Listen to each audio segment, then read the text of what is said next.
And then he started to cry.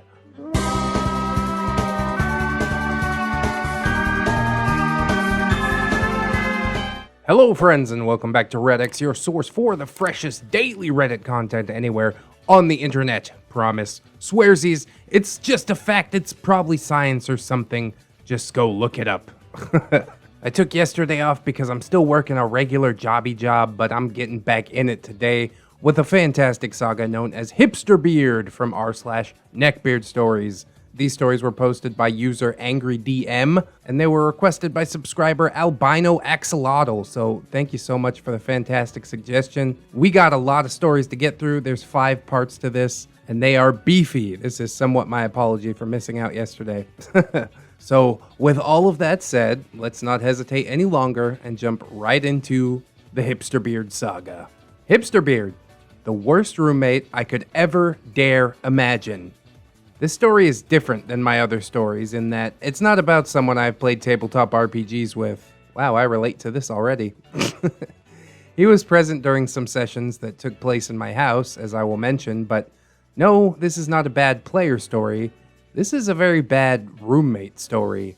I call him Hipsterbeard because, among many other smug-for-no-good-reason traits, he found it physically impossible to admit anything he liked, unironically.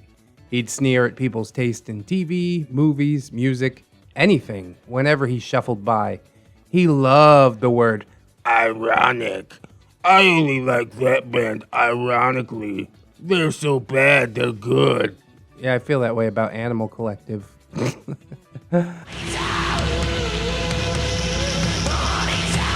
I tried to confront him several times, demanding to know what he liked unironically. You probably never heard of them. Whatever. And then he'd shuffle away. He hated the hipster label. I called him a hipster once, and he scoffed and said, "You think freedom-seeking youth are hipsters? Really?" He actually said that. Freedom-seeking youth. As a wrinkled, wheezing late 20s person that sounded like he constantly struggled to breathe and always spoke in a creaking, dry monotone. This story starts with an explanation on why he came, and why he was impossible to get rid of. My other roommate, who was a lifelong friend of mine, was bestowed an entire 3-bedroom house by a wealthy relative. Living expenses dropped dramatically overnight when I took up his offer and moved in. We weren't very wealthy, but with a place paid for and no rent to worry about, for a short while it felt like a life of luxury. That is, until his long missing brother, who basically walked away from his parents over a decade ago, suddenly reappeared and demanded an equal share of the place, even though he wanted nothing to do with the family until that point, and basically nothing was known about him or where he was. "If you let him live there, you have to let me. We're the same blood." Or something like that. So yes, he moved in. On the very night of the move-in, the garage was reeking of pot. I've had these kind of roommates before. The smell is unmistakable, and putting it in rolling papers is a poor disguise. I'm one of those poor souls that gets sinus flare-ups, dry eyes, and other mild allergic symptoms just by being around the stench, so I asked him to stop, and to help bring furniture in. "First, you can't objectively prove that I'm smoking pot." He shook his head, smirked, avoided eye contact, and continued to smoke. Then he brought a mattress in. It was his only contribution to the furniture pool. We asked him where he got it. I was rather ignorant of how horrible bedbugs were at the time because I'd never experienced them. Lucky you. But by the time he got around to answering the question, the mattress was already in his room. He claimed that someone among his old roommates brought bedbugs into the house, but it's okay because he sprayed the mattress with Raid. Bug spray is basically useless on bedbugs, especially their eggs, but I didn't know that yet. From the first days, plates and utensils would slowly disappear. He locked his door constantly, even barricaded it from the inside. And yet, when we knocked and asked to know where things went, again, the same way. "You can't objectively prove where those are. They're not in here. If you violate my privacy, I'll call the police." We had more money than we used to, so we bought new plates. That vanished. We bought new utensils. That also vanished. He would stay in that room all day, except to shuffle downstairs to get food. But he would only do this in the creepiest way possible, when me and my friend were asleep. I tested it. I laid in the dark and waited, and slowly, a crack, creak. If I got up and peeked, the door would shut again. I had to wait in the dark, still and quiet. Creak. Shuffle, shuffle, shuffle. Click, lock, shuffle, shuffle, shuffle. He would just leave trash wherever he felt like it. He would prepare casseroles, eat only a tiny sliver of them, and then days after making them, dump rectangular blocks of sludge into the sink overnight. Otherwise, he only really left to buy alcohol, cigarettes, and go to wherever his pot dealer was. The place reeked constantly. Not just pot, but even discolored drag stains from his almost always bare feet, yellow with huge discolored toenails. God. His attitude stunk even worse. He would, on rare occasions, shuffle by the game table downstairs late at night if I had a D&D group over. He would sneer and always have this muttery, self-important way of interrupting the group, always in a slow, creaky voice.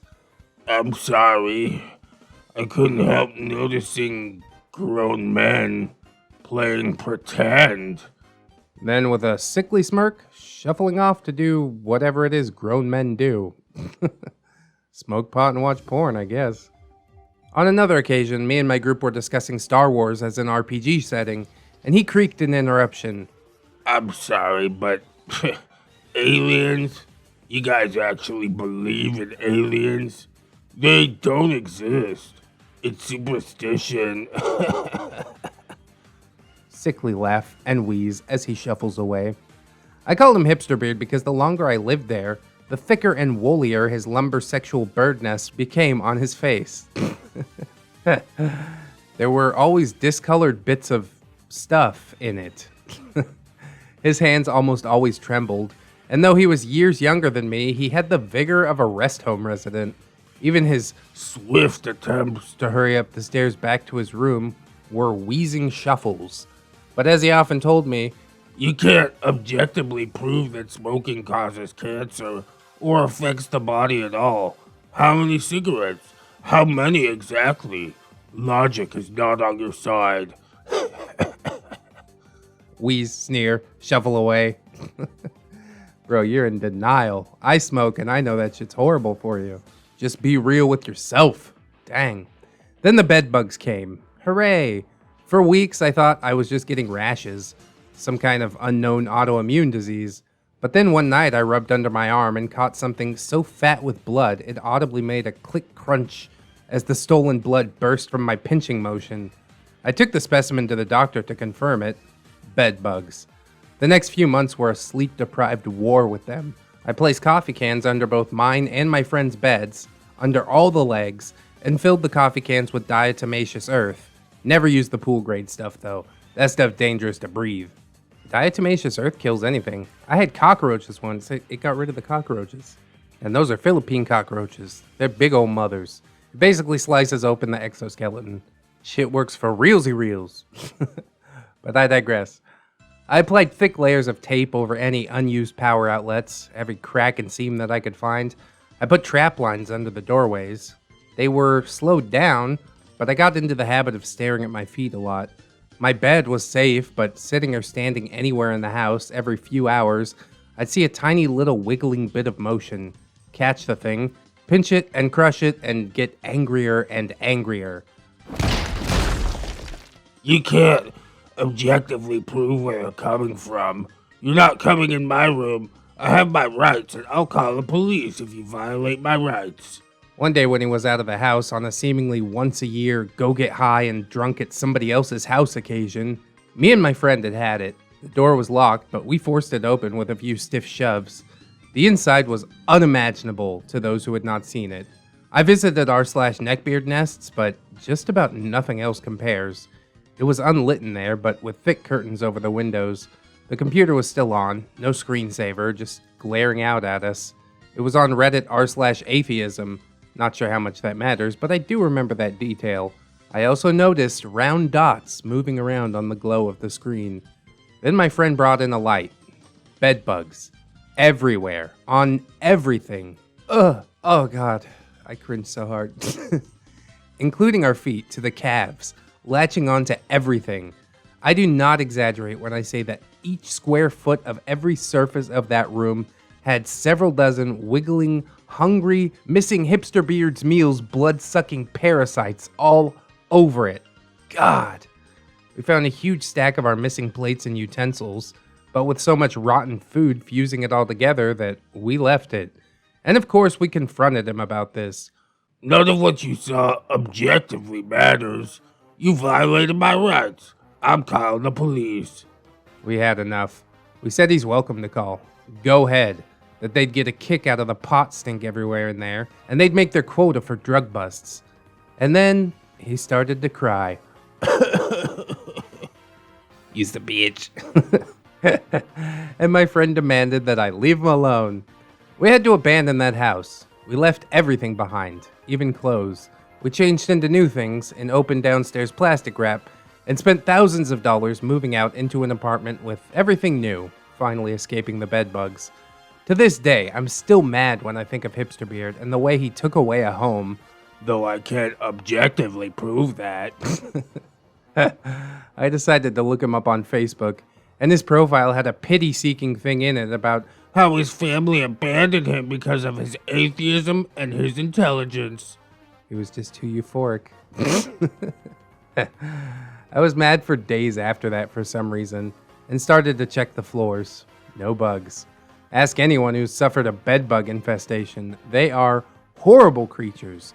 Having someone so stoned and drunk that they don't care that they've helped to create a swarm of bloodthirsty bedbugs would be a good horror movie premise. So what happened to the house, OP? You just, abandoned it completely? Resold it with bedbugs in it or something like that?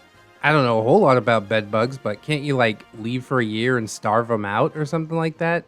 Probably doesn't work that way. They probably go into stasis and just wait for somebody to move back into the house, and then they can get back to their feasting. There's got to be a lesson hard learned. OP's going to be much more wary of bedbugs from now on, and he knows now that you can't kill him with raid. I'm sure he only brought a moldy, bedbug-infested mattress into the house ironically. It was an ironic bedbug infestation. Oh, but the tale does not end here, friends. No. Hipsterbeard continues on, and so shall we in the next story. Hipsterbeard solves moral dilemmas. Oh, bless you, Hipsterbeard. The hero we all needed. This guy was such a handful that if you need an introduction, please read one of the other Hipsterbeard stories. This one will be focused on a few specific events. I had the misfortune of discussing the trolley dilemma with my game group during the preparation stage of a D&D game. The trolley dilemma, if you don't know, is this. You find yourself at a lever. A runaway trolley approaches 5 people who are tied to a set of tracks. Pulling the lever will divert the trolley to a different set of tracks where only one person is tied down. Do you pull the lever? An interesting argument that I'd love to hash out with you guys in the comments section. Anyways, I think it started out as an argument about what actions were good and evil, and whether evil was indicated more by neglect or by deliberate action that, from a utilitarian point of view, would have amounted to good since less people were killed, but was evil because a deliberate action was taken to kill someone, even if that meant that less people were killed by the oncoming train. I may be describing it wrong, but I've just shown you the picture, so we're going to skip over this paragraph. Well, before we discussed it for long, Hipsterbeard did his creaking, wheezing voice interruption. I'm so sorry to intrude. If you ever saw Mystery Science Theater 3000's classic Manos, The Hands of Fate, he did sound a bit like Torgo. We're about to receive the wisdom of the freedom-seeking youth. You can't judge any decisions as good or evil, because good and evil, smirk, wheezing half-chuckle, do not exist. How does that solve the dilemma? There's no dilemma to solve. If that really happened, and I honestly doubt that, to be honest, just do what seems logical. Fine. What is logical, Hipsterbeard? He smirked, nodding his head as if, I got you, while providing no fucking answer at all. The pretentious piece of shit. He then shuffled off for his hourly half-a-pack smoking ritual. The next one was even uglier. It was a moral dilemma that me and my friends were discussing while the game group was away. It involved a lifeboat from a sunken ship and how to ration food on it. It didn't directly involve killing anyone, mind you. It was asking if people actively maintaining the boat, trying to catch edible fish, or making shelters and tools out of what few supplies could be brought on board deserved a slightly higher cut of the remaining rations, or if someone who was sick needed a bit more. If that would be fair to the others, when it was not even known how long this hypothetical group would be adrift. It was a question of what was fair, what seemed fair, and who deserved what, whether through work or need. Hipsterbeard was again pleased to interrupt it. Everyone in the boat should take all the rations they want. It's not right to stop them. He either didn't know about or didn't care about the concept of the tragedy of commons, where self-interested people care too much for themselves, to the point that where once there was enough for everyone, there was not enough anymore. He continued, You can't force anyone to follow your rationing system. It should be voluntary. Try as we might to explain why that wasn't a good idea in the lifeboat situation, he clung steadfast to his freedom-seeking youth ways. Well, if someone took too many rations, oh well. If they weren't logical enough to make the right decisions, maybe they should, not have lived. Rules are never logical. Rules established for common good are never logical. Only freedom-seeking youth starving the rest of the lifeboat, and then possibly being butchered and eaten by them eventually, were logical. I am all for self-determination and such, but when it comes to affecting others, you do need to think about it in a grand scheme type of way. If you're on a lifeboat, don't know when you're going to get rescued, and you're just like, hey, everybody, let's just go ham on the rations. I think you're going to put yourself in a much worse situation, but I think that basically anybody with a halfway functional brain would realize that. I think that Hipsterbeard is just trying to play the devil's advocate and be contrarian just to be contrarian. I don't doubt for a second that he would try and hoard as much food for himself as possible, but that is why we have rules and also why we have people to enforce those rules should they be broken. Regarding the trolley situation, I would say definitely pull the lever. Inaction is not an excuse to let 5 people die and 1 person live when you could have taken action and saved a net 4 people. You know what I mean? So that's a pretty easy one in my book. It does get harder if it's like the one person is a relative that you know or something like that. I also see a lot of variations on this meme that are super funny. I post them in Discord quite often because I think it's just one of the most hilarious meme variations out there. It's a great thought experiment. If you disagree with me, let me know. Obviously, Hipsterbeard would disagree no matter what I said. But that's what makes him such a loathsome individual, isn't it? And we love to loathe him. So let's continue doing so in the next story. Hipsterbeard and unrequited techno love. Oh my god. Hipsterbeard loved Blizzard. He was one of Blizzard's true believers all the way back to Diablo, back before the creator of Diablo left Blizzard, helped create Torchlight, and caused the people left at Blizzard to say, fuck that loser, to the person that gave them one of their original cash cows. Yes, I'm not fond of Blizzard. Not since it became a place for narcissists to declare their rockstar status, but that's an off-topic rant. And since this story's been posted, there's been even more Blizzard debacles. Free Hong Kong. I deleted every Blizzard game from my computer. I used to play Overwatch a lot. I don't anymore. No more Hearthstone, no more WoW, no more nothing. Goodbye, Blizzard. RIP. Wrecked. But anyways, Hipsterbeard, he loved Blizzard. He loved it so much that when Diablo 3 was in the works, when the auction house with real money trading was announced, when me and my friend were discussing why it was a cynically bad idea, he, of course, interrupted. I'm sorry to interrupt, but do you know who you're talking about? Blizzard. You can't talk shit about Blizzard. Well, we are right now. Blizzard has never... He did a finger-wagging thing with his limp wrist that made me want to grab it and break the finger in vivid mental imagery. Never ever put out a bad game. If they're about to, they'll cancel it. And Diablo 3's not being canceled, so... I hate when Redditors in real life say, so, like it's the end of their sentence. It's so smug and smarmy that I expect some contrarian replies to include it. In advance, fuck you. We gave our concerns for Diablo 3's direction, in particular, the auction house. Are you envious of people that are, I'm sorry to say, smarter than you, that can make money from playing video games? I assume he was referring to himself. Diablo 3 came out, the auction house was a mess, gold farm sweatshops were all over it, and duping hacks were pretty early on, creating loot explosions to spite Blizzard and hoist them by their own petard. Blizzard didn't fail. Blizzard never fails. If anything, it was people like you that failed. So, of course, I asked for clarification. Well, honestly, I have to be really brutally honest here.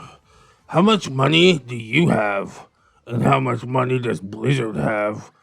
If Blizzard was one being with a cock, I suspect that cock would be raw from moldy Hipsterbeard facial abrasions.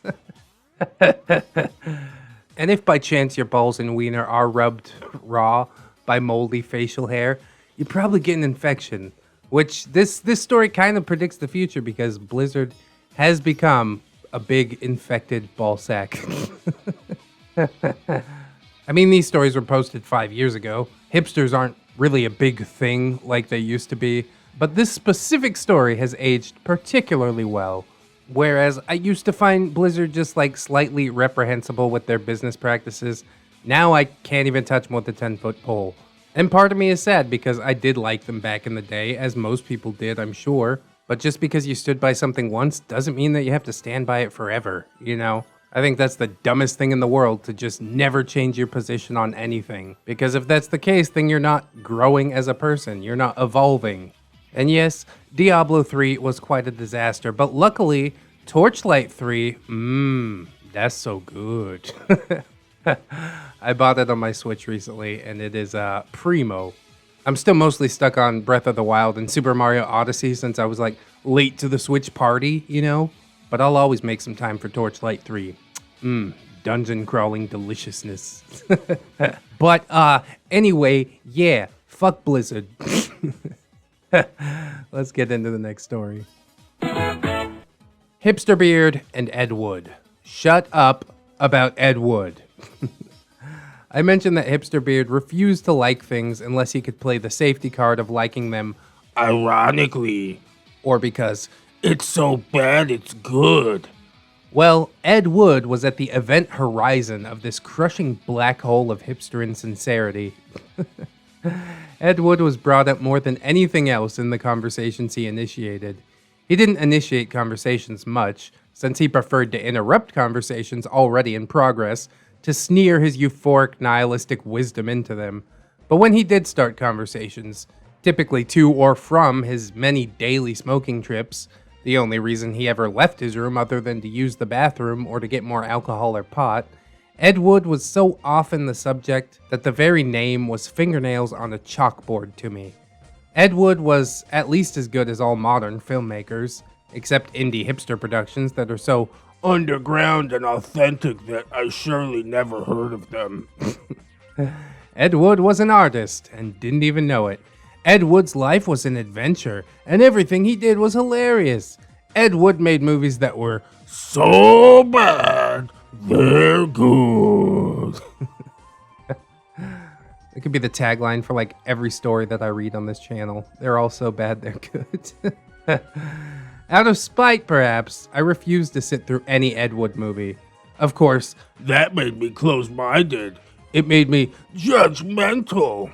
This coming from a guy who condemned people who played D&D as unintelligent religious fanatics. It made me an unthinking consumer of modern entertainment. Until the week I left. Ed Wood, Ed Wood, Ed Wood, so bad he's good. That rhymes. Ironically, at least as talented as all modern filmmakers, Ed Wood, Ed Wood, Ed Wood, Wood, Ed Wood, Wood, Ed Wood, Wood, Ed Wood, Ed Wood, Ed Wood, Ed Wood. And so it was. That OP went completely insane and was never heard from again. Until the next time that we heard from him. Ed Wood is essentially the Onision of 1950s filmmaking. He's absolutely horrible. Like, the best you can say about him is he made content, I guess. Even as we enter an age where things like The Room are popular because They're so bad, they're good. Ed Wood movies still do not hold up in any way. They're unintentionally campy, filled with technical errors. The stories don't fucking fit together. The dialogue feels like completely non sequitur. You know those horrible Neckbeard stories that I read sometimes? That just like feel like they're inching you closer to a brain aneurysm every second you listen to it, or read it in my case? That is an Ed Wood film. Posthumously, I guess he's kind of found some of the fame that he was seeking when he was alive, but he was never a great filmmaker. He never learned the basics. He just wanted to jump out there and make some content. And while he believed in it and kept on making it, that didn't actually make it any good. Even ironically, I think it's trash. If you've had the mental fortitude to sit through an Ed Wood movie, let me know what you think. Anywho, with all of that said, we've got one more part. Like I said, we did hear from this OP again, so we're going to jump into the last remnant that I could find of Hipsterbeard to close out this video. Memories of Hipsterbeard. Somebody cue that Vitamin C song.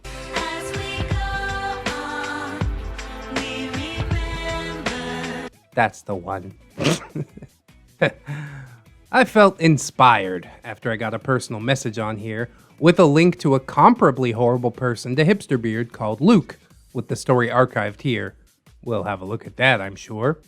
While it is nice to know that I wasn't the only one to experience a neckbeard as horrid as Hipsterbeard, it of course saddens me that more than one of that level exists. This is less a single story and more a collection of additional memories and some details of moving in and escaping the bedbug hive crawling out of his secret freedom room. Hipsterbeard was a scholar of euphoria. And as was his dutiful obligation as an alumnus of the University of Enlightenment by Our Own Intelligence, he would often interrupt conversations, especially game sessions downstairs when my game group visited, with a remarkably wheezing, creaky voice that wasn't loud, but was so piercingly unpleasant to hear that silence usually ensued when he shuffled by, along with the stench of alcohol, cigarettes, marijuana, and sometimes even mold directly on him. One such time, me and my game group were discussing intelligence scores in Dungeons & Dragons, and how certain scores of intelligence ought to carry themselves, or at least how they could be convincingly roleplayed. I was of the opinion, and still am, that launching an open thesaurus at people mouth first wasn't necessarily a sign of intelligence, nor was taking a long time and saying nothing of worth, like a rambly reactionary YouTube pundit. Oh snap. Shots fired. I argued that clever laconic brevity could easily fit a higher intelligence score. This is where Hipsterbeard, of course, interrupted. I'm sorry to interrupt, but to be brutally honest, I fucking hate people that say that. it is He broke into a smirking, wheezing half-chuckle. ironic that you're talking about intelligence. There was a stale stillness. I wasn't following yet, and I don't think anyone else was. I think I said something like, well then, go on. It's ironic because He smirked and wheezed a half-chuckle, and he didn't even go outside to smoke yet. Yes, we at least managed to get him to start doing that at least, somehow. if you're going to measure something like intelligence, He spoke in all caps there, likely at great expense for his smoke and mold-stained lungs. you probably can't pretend to be more intelligent than you are. And to be brutally honest, it's not very intelligent to be religious. I was confused at first. First off, I'm not religious. I'm not euphoric like Hipsterbeard, but I don't belong to any organized faith, and I'm rather skeptical overall. Religious? I'm not religious. Some at my group were, and I was fine with that. Again, I'm not religious, not euphoric. Yes, you are. Look, that is your Bible. He pointed at the Dungeon Master's guide that I had on the table. That is your faith. And then with another mealy-mouthed smirk, he shuffled out to smoke again for the second time that hour. There were so many butts flicked by the outside L-shaped fence leading to the driveway that there were hills of the damn things, until I finally gave up and shoveled them off. I'm religious because I play Dungeons and Dragons, apparently. My intelligence score is limited because of it. If I wanted a higher intelligence score, I'd need to smirk and shuffle around, and have 3 or more varieties of poison in my bloodstream at the same time. I think I mentioned before that he thought Star Wars and Star Wars fans were stupid because aliens do not exist. I guess fiction equals religion to him. Like a good freedom-seeking youth, his term for himself, defensively, whenever I called him what he was, a hipster, he believed that the rules didn't apply to himself, unless he liked the rules. Rules about never entering the secret freedom room for any reason, and forbidding the exterminator from even taking a peek regarding the bedbug infestation that he had started. That was an ironclad rule. Don't touch our stuff? That was negotiable. We were missing plates and cutlery, as I had mentioned before, and had to replace them fairly often. But he did more than that. He borrowed toothbrushes. Oh, not that. Anything but that. How do I know? Well, I forgot to mention, he's got swollen, rancid, bleeding gums. This is only getting worse. But they're often not shown until he sneers, which was maybe a twice-a-week thing, when he had to interrupt a conversation to share his euphoric wisdom about non-belief and how that makes him smarter than everyone. Well, to summarize, when I saw my toothbrush with red flecks on it and black beads between the bristles, I was not happy. I'm not happy even just reading it, dude. That's horrible. Well, you can't objectively prove that I used your toothbrush. I have my own. Obviously. I'm gonna get a DNA test in this mug. You just watch me. I had to replace toothbrushes every time that happened. It didn't happen daily, thank goodness, as you can tell by the look of his gums. But in a stubborn and angry attempt to stop him from claiming everything, I threw the infested toothbrushes out and started to bag and store my toothbrush and other toiletries in my room when they weren't in use. One time I woke up and my toothbrush was stained, again. And it was back in my room. Hipsterbeard was just that creepy. More later. This is long enough for now, and I feel like I need to brush my teeth. I feel like I need to scrub my brain. This is just horrible. Oh, did he not have his own toothbrush? Like, was this some way of getting revenge against the OP? I can only imagine what is going through his head. Obviously, he doesn't enjoy brushing his teeth, or else he wouldn't have the dental problems that he so obviously has, right? So it has to be part of some, like, grand revenge plot, doesn't it? Maybe he's secretly gay and he just wants his mouth in OP's mouth. He's, like, slowly trying to neg him by saying he has a low intelligence modifier in real life. Because Dungeons and Dragons is his Bible? What? Oh, why don't you go talk to people from the 1960s and 70s about that one? I'm not quite sure they would agree with you on that front. What an absolutely horrible and foul spectacle of a human being. At least most of his neckbeardiness was directed towards his roommate and not towards any women. A lot of these stories are like neckbeards creeping on women, so it's a bit refreshing to get one that isn't. Probably because he never leaves his room. Or he only likes women ironically, which all circles back to the toothbrush thing, doesn't it? Oh, God. But, friends, I hope you do not like ReddX only ironically. That would break my heart. You can prove that you sincerely like my content by liking, commenting, subscribing, and or sharing. That's right. Does your grandma know about neckbeards? Well, you better make sure she does before she encounters one. And that's to find out the hardest way. It's not a threat. God. We've also got a links form in the description. If you'd like to toss some cash my way, we've got PayPal and Patreon. If you want to reach out and hang out with me a little bit, we got Discord, Twitter, Facebook, and my other channel. I'm quite active there, as well as the comments section.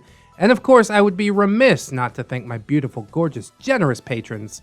We've got Lady Nix, Crimson Albedo, Dot Nathan, Robert Waits, Just Austin, Pope Squid, Rebecca H, and Cider Drinker. Thank you guys so much for showing your support and helping me to live the dream. Obviously, if you guys can support monetarily, that's massively appreciated. If not, don't worry about it. I just appreciate you hanging out with me today, and I hope that you'll join us again tomorrow.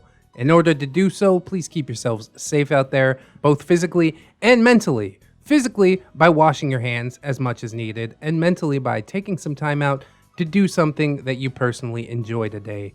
Because you are loved, you are worthy, and you definitely deserve it. I'll see you in the next one, friends. And until then, bye-bye.